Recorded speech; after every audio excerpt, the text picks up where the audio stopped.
Alhamdulillahi Rabbil Alamin. Wabihi nasta'in ala umurid dunya waddin. Ashhadu an la ilaha illallah wahdahu la sharika lah. Wa ashhadu anna sayyidana Muhammadan abduhu wa rasuluh. Allahumma salli wa sallim wa barik ala sayyidina Muhammad wa ala alihi wa sahbihi wa man wala, amma ba'd. Yang kita hormati dan kita cintai para habaib, para alim ulama, guru-guru agama, muhibbin, hadirin dan hadirat rahimakumullah. Pertama-tama puji syukur selalu kita haturkan kehadirat Allah Subhanahu wa taala atas hidayah, inayah, anugerah yang selalu dilimpahkan kepada kita semua. Dan pula tidak lupa salawat salam kita haturkan kepada baginda kita, junjungan kita Nabi besar Muhammad sallallahu alaihi wasallam, dan kepada seluruh keluarga, para sahabat, zuriyat dan pengikut beliau ila yaumil qiyamah. Para muhibbin rahimakumullah, lanjutan dari yang telah lalu daripada surah-surah Al-Quran adalah as-suratul tsaminah min suwaril Quran, suratul Anfal, surat yang ke-8 daripada surah-surah Al-Quran ialah surah Al-Anfal.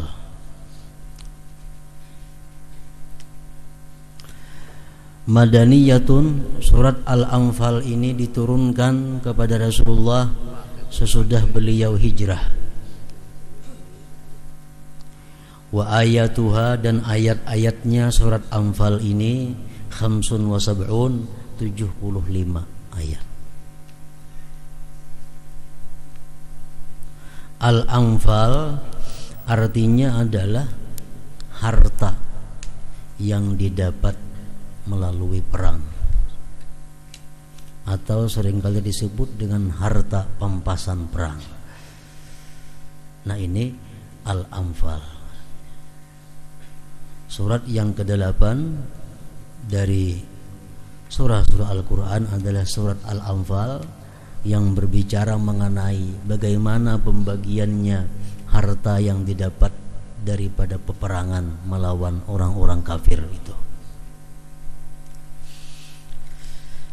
Ayat yang pertama dalam surat Al-Anfal itu berbunyi, yas'alunaka 'anil anfal qulil anfalu lillahi war rasul fattaqullah wa aslihu dzata bainikum wa ati'ullaha wa rasulah in kuntum mu'minin. Mereka para sahabat itu bertanya kepada engkau wahai Muhammad tentang harta ghanimah. Harta ghanimah, harta rampasan perang. Maka jawablah bahwa harta rampasan perang itu milik Allah dan Rasul. Itu harta yang didapat daripada peperangan milik Allah dan Rasul. Dan hanya Allah dan Rasul yang berhak membaginya. Takutlah kamu kepada Allah dan damaikan pertengkaran di antara kalian. Taatlah kalian kepada Allah dan Rasulnya jika kalian beriman.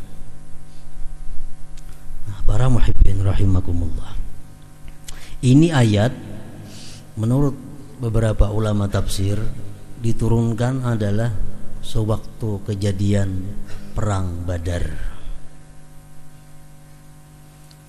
Nah, dalam malam hari ini kita sedikit mengingat kembali satu peristiwa yang besar, yaitu peperangan Badar. Karena ayat ini berkaitan dengan perang Badar. Badar itu satu tempat antara Makkah Madinah.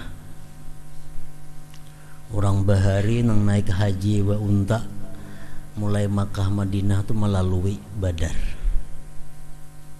Ada orang wahini lain lagi jalannya, sehingga kalau kita ke Makkah Madinah bulang-bulik kada taliwati Badar itu. Nah, di Badar itu pernah terjadi peperangan. Menurut ulama tafsir, peperangan itu terjadinya pada hari Jumat 17 Ramadan, 19 bulan sesudah Rasulullah hijrah dari Mekah ke Madinah. Artinya perang Badar ini terjadi sesudah Rasulullah berdiam di Madinah selama kurang lebih 19 bulan.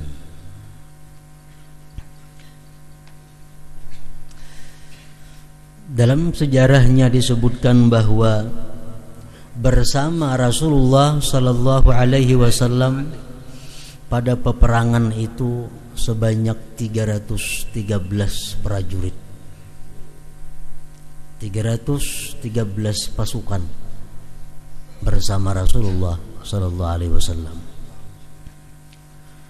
Dari 313 pasukan itu 240 terdiri dari orang Madinah, orang Ansar, dan sisanya dari kaum Muhajirin, dari orang-orang Mekah yang hijrah bersama Rasulullah sallallahu alaihi wasallam. Itulah pasukan kita pada waktu itu.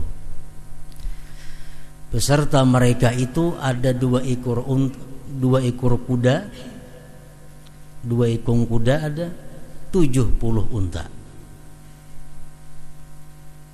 Jadi bergantian menunggang unta. Ngelapa sekong ganti jalan. Untanya 70-annya, kudanya 2, orangnya 313. Wal kufar, sedangkan orang kafir Quraisy nahwan min alfin, kurang lebih 1000. Musuh ini 1000. Mereka membawa 100 pasukan berkuda, 700 unta, 600 baju rantai. Baju rantai itu baju nang anti pedang, mun pedang mahantam manjul, 600 butingnya bawa. Nah, batamuan di Badar itu. Batamuan di Badar. Jadi untanya menuju 100 sikong, kudanya 200 sikong. Unta seekong harganya 5 juta umpamanya. Kali 700 berapa? Nah, ini hartanya, harta-harta orang kafir yang umpat perang ke sana. Nah, sampai di Badar itu bertemulah 2 kelompok ini.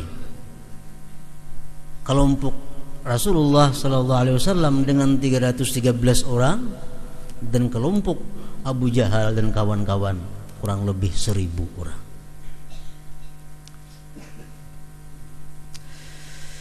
Para muhibbin rahimakumullah, kebiasaan perang-perang orang Arab itu sebelum perang ini berkecamuk, terlebih dahulu maju 3 orang jagoan masing-masing, satu persatu dahulu bakalahi. Kayaknya sudah ini bakalahan hanyar perang nang berkecamuk itu sudah kebiasaan perang waktu itu. Nah, lalu dari orang kafir ini maju 3 orang ahli silat. Pertama Utbah bin Rabi'ah, yang kedua dan sanaknya Syaibah bin Rabi'ah, yang ketiga anaknya oleh Utbah, Walid bin Utbah. Nah, ini 3 jagoan orang musyrik yang ahli main pedang. Yang 3 orang ini menantang 3 orang muslim. Mana yang maju? Siapa?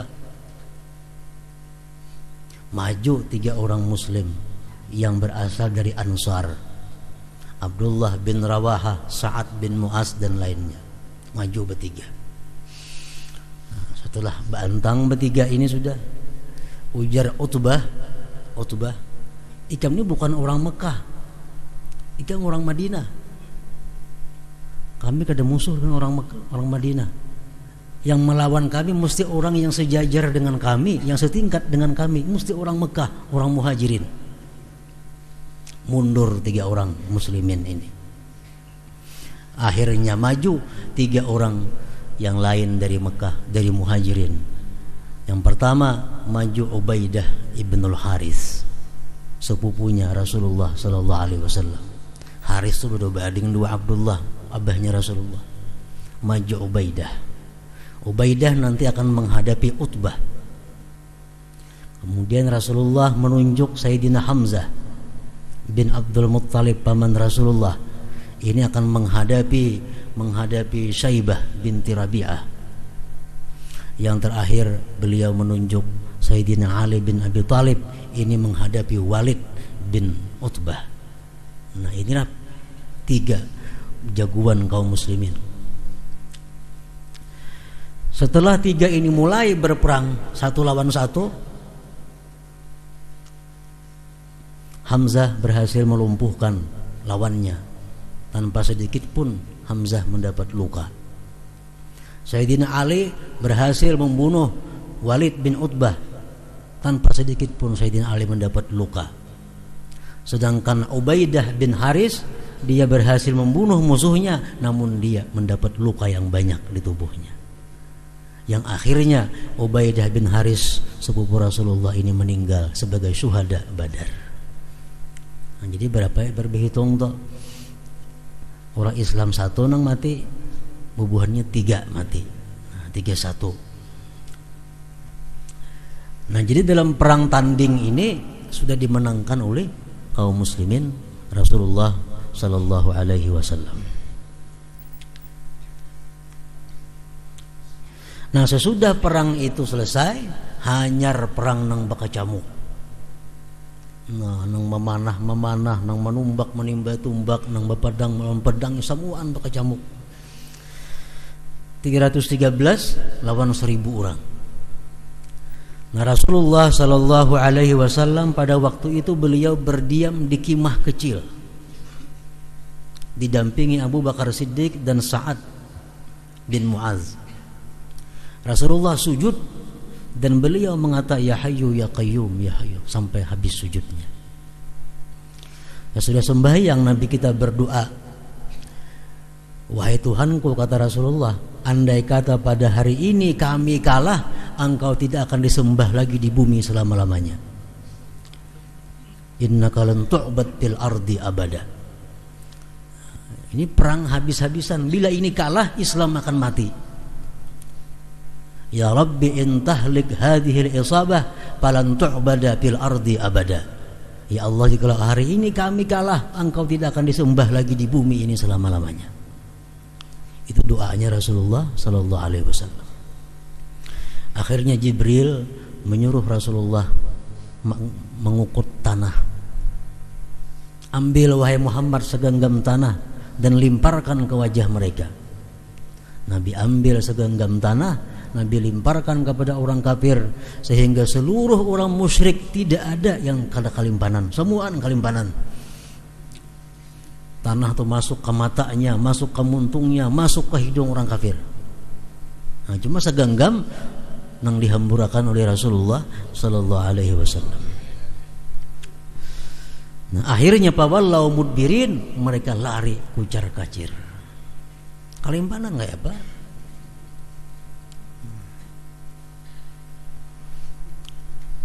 Nah, para muhibbin rahimakumullah, akhirnya perang Badar ini dimenangkan oleh Nabi kita bersama dengan para sahabat radhiyallahu anhu. Sejarah mencatat perang Badar itu 70 musyrik yang meninggal dunia, yang tewas mati, terbunuh. Terkurung Abu Jahal yang 70 itu. Nang ditawan 70 juga. Di antara nang ditawan itu termasuk Abbas bin Abdul Muttalib, paman Rasulullah, waktu itu belum Islam. Dan takurung juga dalam tawanan itu Abul As ibnu Rabi' minantu Rasulullah sallallahu alaihi wasallam, yang waktu itu belum Islam. Lakinya Zainab binti Rasul sallallahu alaihi wasallam. Dan di orang muslim yang gugur sebagai syuhada sebanyak 14 orang. Termasuk yang pertama tadi Ubaidah ibnul Haris. Nah, para muhibbin rahimakumullah, itulah perang Badar. Musuh kalah, mati, ada yang ditawan, ada yang buka, tertinggal harta saling banyakan. Kuda banyak tertinggal, orangnya kada ada lagi, unta 700-an tertinggal, beluman lagi nang harta benda lain-lainnya, pedang, tumbak habis. Ini ngarannya Anfal. Anfal.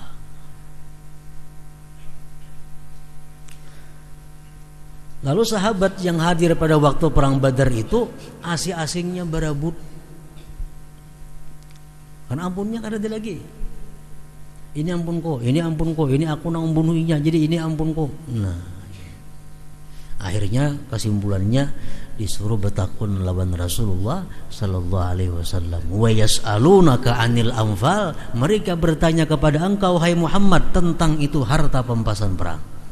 Qul jawab, al-anfal lillah wa rasulih, harta pampasan perang itu milik Allah dan Rasulnya. Pasal mulikakan semuaan. Mengambil pedang mulikakan, mengambil kuda mulikakan kepada Rasulullah SAW. Karena itu milik Allah dan Rasulnya. Fattaqullah, takwalah kepada Allah, wa aslihu dzata bainikum, dan berdamailah antara kalian. Asal perkelahian berebut itu. Wa atiullah, dan taatlah kepada Allah, wa rasul, dan kepada Rasulnya, in kuntum mu'minin, jikalau kalian itu beriman. Nah, ini suratul Anfal tadi. Akhirnya Rasulullah sallallahu alaihi wasallam membagi harta pampasan perang tadi. Harta pampasan dikumpul semuaan, dibagi 5 rata. Dibagi 5 rata. 4/5 untuk orang-orang yang ikut perang. 4/5 untuk mereka yang ikut perang. Sisanya 1/5 lagi dibagi 5. Sisanya 1/5 dibagi 5. Sebagian untuk Rasulullah, sebagian untuk keluarga beliau, sebagian untuk para yatim, sebagian untuk orang-orang miskin, sebagian untuk orang yang putus perjalanan, Ibnu Sabil. Nah, khumsul khumus dalam fikih ngarannya itu. Nah, dibagi 5.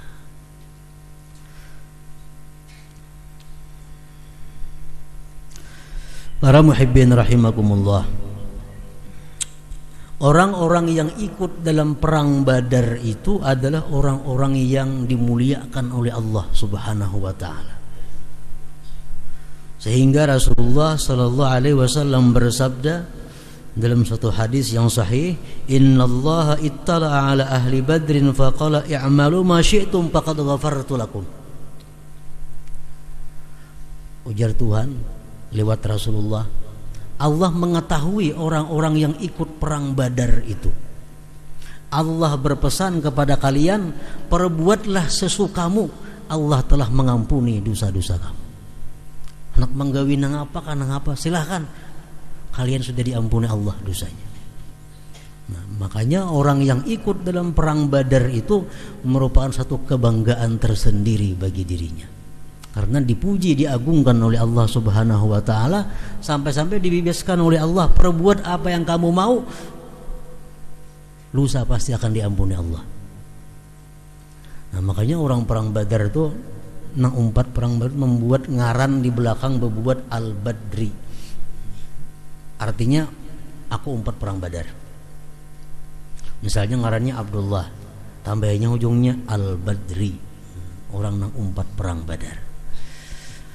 Rasulullah SAW bersabda, la yadkhulan nara ahadun syahida badra, selamanya tidak akan masuk neraka orang yang ikut perang Badar itu. Rawahul Ahmad wa sahahahu, hadisnya sahih riwayat Ahmad. Selamanya tidak akan masuk neraka orang yang ikut perang Badar.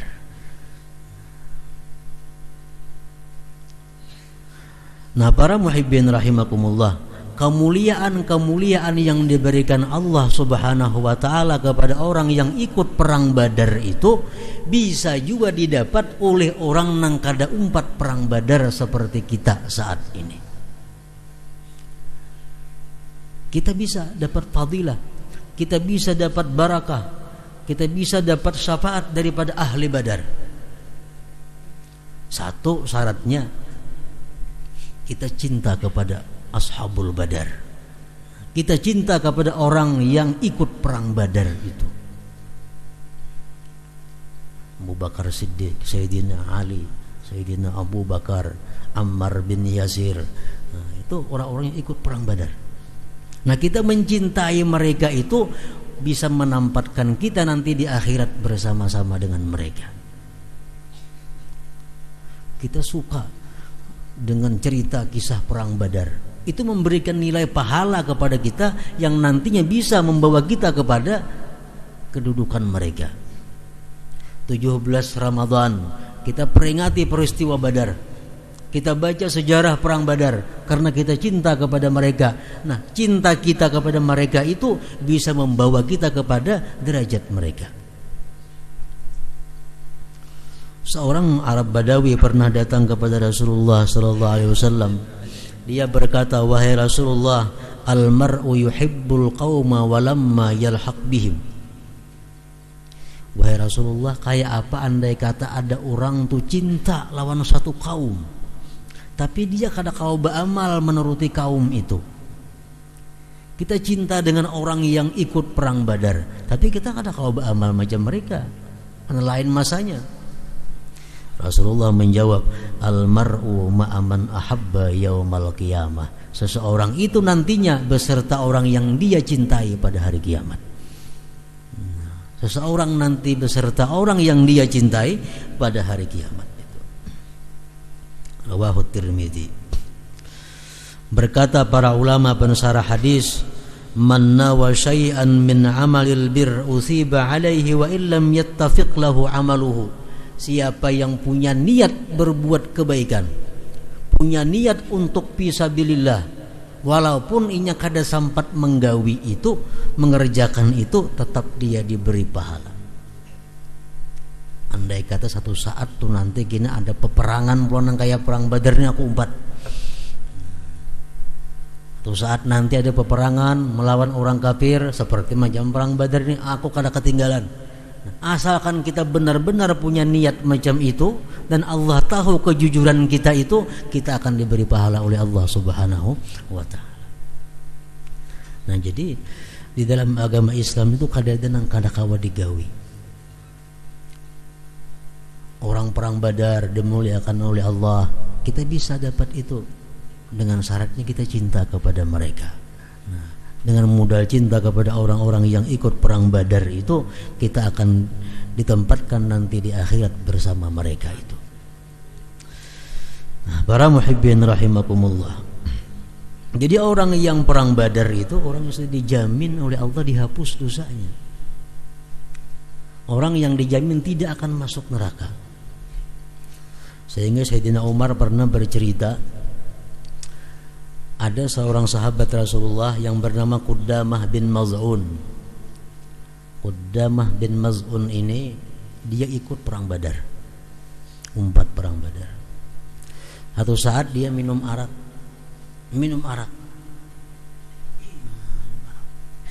Umar selaku jadi khalifah waktu itu memberikan hukuman, orang minum arak mesti dihukum oleh Umar. Malamnya Sayyidina Umar bermimpi agar minta maaf kepada Qudamah itu, karena dia ashabul Badar, dia orang yang ikut perang Badar, dosanya diampuni oleh Allah Subhanahu wa taala. Nah, itu keagungan, kemuliaan orang yang ikut perang Badar ini. Para muhibbin rahimakumullah. Nah, jadi surat Al-Anfal ini umumnya bercerita tentang perang Badar itu, yang dimenangkan oleh kita kaum muslimin. Dan Allah menjaga hati kaum muslimin agar jangan ujub. Kan sedikit 313, peralatan sedikit, musuh ribuan lengkap lagi, menang itu bisa bangga, bisa ujub. Allah membintingi mereka. Allah berfirman dalam surat Al-Anfal ayat 17, "Falam taqtuluhum walakinnallaha qatalahum." Wahai orang-orang beriman, nang berperang itu bukan ikam sebenarnya, Allah nang berperang itu, makanya menang. Wa ma ramaita id ramaita walakinnallaha harama. Wahai Muhammad, bukan engkau yang meluntar tanah sehingga kelimpanan semuaan orang itu, walakinnallaha harama, tetapi Allah yang melimpar itu pada hakikatnya. Waliyubliyal mu'minin minhu bala'an hasana innallaha sami'un alim. Nah, jadi ini satu binting daripada para sahabat, mereka tidak ujub. Mereka kada sombong karena sadar bahwa mereka bisa menang dengan demikian itu karena pertolongan Allah Subhanahu wa taala. Di antara pesan-pesan yang ada dalam surat Al-Anfal ini adalah yang tersebut dalam ayat 28, wa'lamu annama amwalukum wa auladukum fitnah wa annallaha indahu ajrun azim. Allah berfirman dalam surat Anfal ayat 28, ketahuilah olehmu, ujar Tuhan, annama amwalukum, hanya saja harta kamu, anak-anak kamu itu cobaan bagi kita. Makin banyak kita berisi harta, makin banyak soal ujiannya. Makin sedikit harta yang kita diberikan Allah, berarti sedikit soal yang bakal kita jawab. Anak demikian. Makin banyak anak, makin banyak tanggung jawab kita di hadapan Allah Subhanahu wa taala. Nah, ini ayat bahwasanya harta kamu fitnah, ujian. Ujian ini artinya apa? Kalau kita bisa mengelola harta ini dengan baik, sesuai dengan ridha Allah, harta membawa kita ke surga. Harta membawa kita kepada keuntungan yang abadi. Kalau kita bisa mengelola harta ini, berarti lulus. Nah, kalau harta ini kita kada bisa mengelolanya, kita kada gagal menjawab soalnya ini harta ini nanti yang akan menyeret kita ke dalam neraka. Itu maksudnya fitnah. Sekecil sebesar apapun harta yang diberikan Allah kepada kita akan ditanya. Fitnah. Nah, demikian pula auladukum, anak kamu. Anak itu fitnah. Kita diperintahkan untuk mendidik anak, menjaga anak. Karena anak ini kalau kada kita jaga, kalau kita kada didik, akan menjerumuskan kita ke dalam neraka. Nah, anak pun fitnah. Zaman sekarang ini untung orang yang kada berisi anak, untung orang yang kada berisi harta, ujar para ulama sufi mengatakan demikian. Makin kada beranak makin untung, makin banyak makin berat tanggung jawab di hadapan Allah Subhanahu wa taala. Nah, jadi kewajiban kita terhadap anak ini mulai mendidiknya, menyekolahkannya, mengawasi pergaulannya, mengawasi kawan-kawannya siapa, itu kewajiban daripada orang tua. Bila kita kada tak urusi anak itu sehingga anak kita berbuat hal-hal yang dilarang Allah, nah, anak nantinya akan menyeret kita kepada neraka. Nah, jadi dengan ini kita wajib mendidik anak itu pendidikan agama. Wajib memberinya pendidikan agama supaya di akhirat kainnya kita kada dituntut lagi oleh Allah Subhanahu wa taala. Anak beri pendidikan agama, sekolahkan ke pesantren kah, ke madrasah kah, atau sekolah SMP, tapi datangkan guru agama ke rumah, didik agamanya supaya seimbang dengan pengetahuan umumnya. Jadi mendidik anak, pendidikan agama satu kewajiban daripada orang tua. Namun hati-hati mendidik anak masalah agama ini pulang. Jangan sembarang mendidik menyerahkan anak ke sekolahan-sekolahan yang kada tahu asal usulnya. Nah, kita orang yang bermadzhab Syafi'i, sekolahkan anak di mazhab Syafi'i. Supaya apa? Jangan jadi masalah kayaknya di belakang hari.